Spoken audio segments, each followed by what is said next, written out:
Hey guys, we are here on the southern border in Tijuana Valley. I just got off the air here. We've been doing live shots all day long from here at the southern border. You can see what it looks like behind me. Okay, we're on the side of the fence, the American side, and there's a lot of media here. Title 42 is ending here in about 2 hours, so about 9 p.m. local time here on Pacific time, midnight on the East Coast. And as you can see, there's a lot of media here. Other than media, it's not just media here. There's a lot of aid workers here as well. You can see them. I'm going to walk down here so just to show you what it looks like. A lot of aid workers here handing off food, feminine products, water, clothing.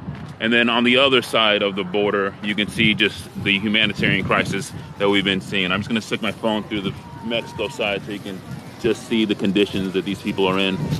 Those silver blankets that you're seeing, these right here, they're kind of a little bit of a thicker material to try and keep them warm a little bit. But as you can imagine, some of the stories we're hearing with the kids out here, we've heard pregnant mothers. Some of these people have had to literally jump fences. Okay, so there's two fences. This fence here is on the American side, and there's another fence there on the Mexican side.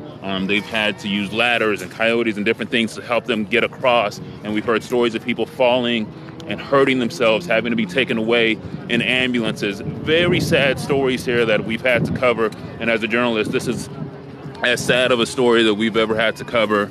Hi, how you guys doing? Donde this is TikTok. Donde es? What? Colombia? You guys are from Colombia? ¿Cuántos días to aquí? How long? 4 days. 4 gracias. So you can see there are people from Colombia have been traveling for 4 days just to get to this point of the border. Now, they have no idea what's going to happen next.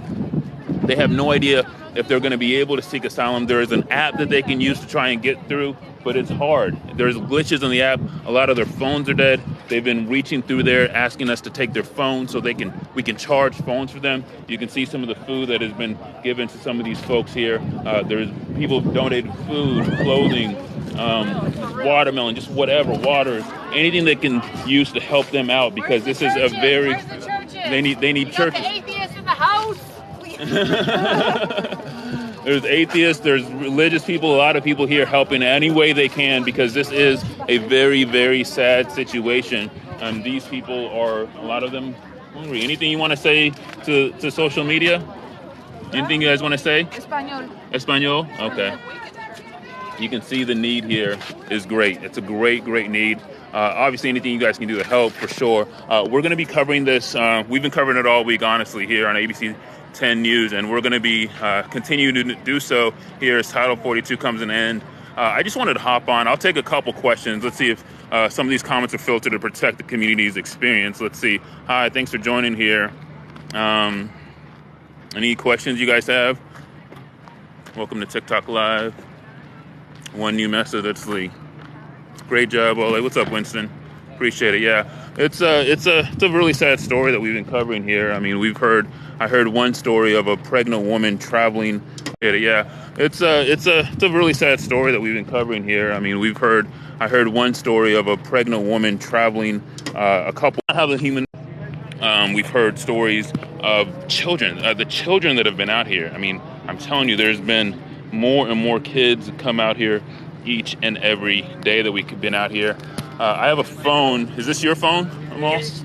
And then I have your thing. Thank you so much. Yes. But more and more kids are coming out here. You can see the fences. You can see the barbed wires. And the media's been covering it nonstop. But Title 42 is coming to an end here, 8:59 our time, midnight, helping the criminals. Yeah, some people might see them as criminals, and some people see them as people who need. So there's a difference between refugees, asylum seekers, migrants. There is a difference. Some of these people are legitimate refugees who are fleeing either violence or situations that are unsafe for them to be in, and they're just desperate. So yeah, I mean, there are a lot of viewpoints, and as a journalist, I definitely understand both sides of the story. There is a process for them to get over here, but there are issues with that to try and get across to a different part of the world that may be safer or give you better opportunities at a better life. So there are other sides of the story. So I don't want to just call them all criminals, because while there may be a couple criminals in there, from what we've been seeing in our coverage, that is very few and far between.